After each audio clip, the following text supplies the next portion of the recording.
take now to some NBA news here. Suns have their new head coach. Igor Kokoskov is coming from the Jazz to Phoenix. We'll just call him Igor because that's a way easier name to say.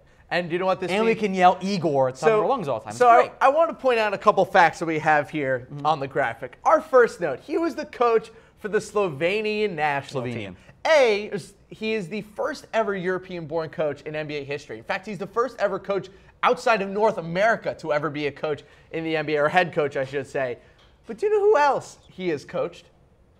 One, Luka Doncic.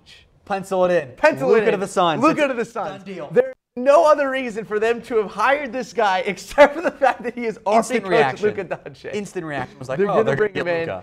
I'm just excited to see if Devin Booker and Luka on the court at the same time. I think it's that's a fun lineup right there. It's going to be great. So we'll see how that goes. Suns, I do think, still could use a big man. And, of course, it depends. Let's see what happens in the lottery. Yes. The Suns could get kind of screwed They could go all the way to 3 because Bagley / Ayton / Doncic is going to be your top 3, and we just don't know what order it's going to be, and it really depends on the lottery. And so there's the Suns' new coach, Igor Kokoskov. Let's take it now to the Thunder. They are not going to be swapping out their coach. Billy Donovan is staying. Not really a big surprise, but confirmed. It's not a huge surprise. And in my opinion, I don't think they should fire him at all. I mean, look, Billy Donovan's in one of the weirdest head coaching spots in the entire NBA, and the fact that he doesn't really have full control over his team. It's Russ's team, and he is simply the guy next to the bench. And it's a shame because I think Billy Donovan put on a different team could really have a big impact. But look, they're not going to fire him. He was a big-time hire for them when they stole him away from Florida. After the Magic tried, and then he backed out. He's also, in terms of NBA coaches coming from college to the NBA level, his record is really good. I mean, 150 and 96, no matter what players you have on your team,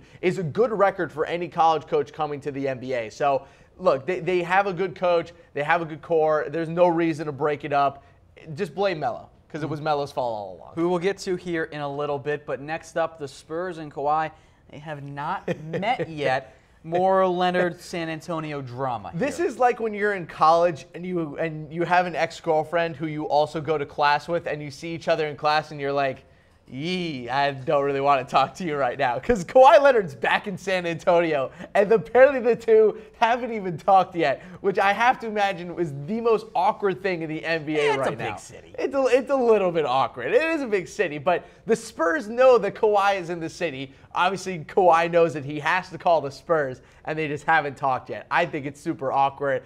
I still think they're going to end up trading him just because I think his group, the Kawhi Leonard group, is going to want him to go to a big market, which would kind of be a summary of the biggest fears for the Spurs.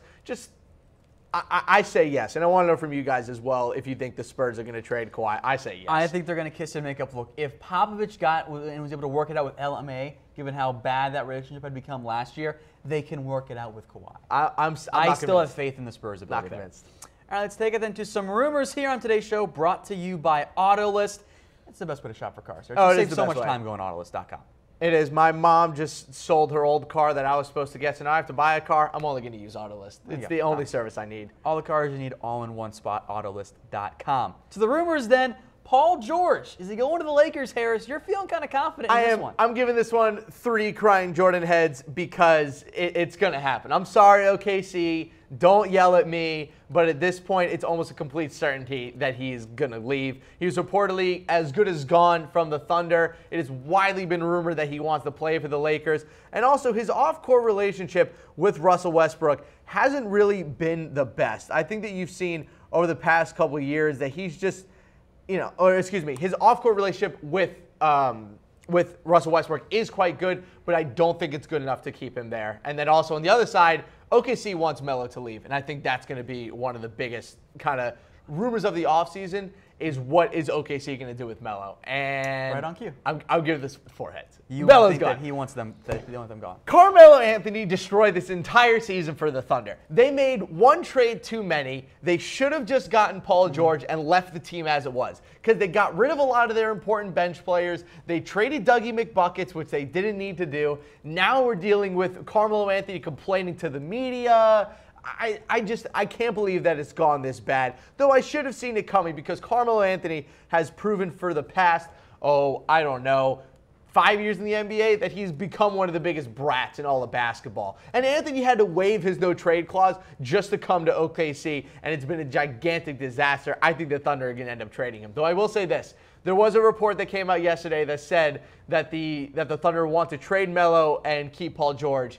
I'm kind of worried that neither are going to happen, and Paul George is going to leave, and Melo's going to stay, which is just the disaster. This relationship has quickly deteriorated. Sam Presti has kind of made it clear that he doesn't want to have Melo on the roster anymore. As should he. It's been rough for Melo, and his attitude down the stretch this year has not helped either. No, it has not. It's been pretty rough. Yeah, they got to get rid of him. He's not ready for prime time, and I don't think he's ready at all for what the Thunder want to do with Russell Westbrook. He's just not used to not getting the ball. And I said at the second half preview that he was going to take over the team. You were dead right. You didn't want it to happen. It's exactly what happened, and the Thunder collapsed in playoffs as a result. Typical.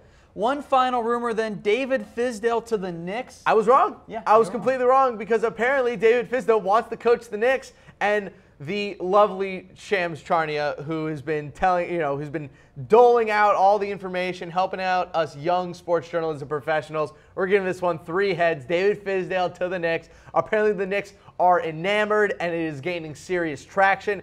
This would be an incredible move for the New York Knicks. It's a home run hire. This would be one of the best coaches that they have ever hired. And also, not to mention, Kristaps is exactly who David Fizdale wanted Marc Gasol to be when he was with the Grizzlies. A 3 who can defend down low and also shoot threes from behind the arc. I think Fizdale would bring a really modern offensive scheme to a Knicks team that needs it. They have a lot of good players that can fit into a threes-heavy, passing-heavy kind of offense.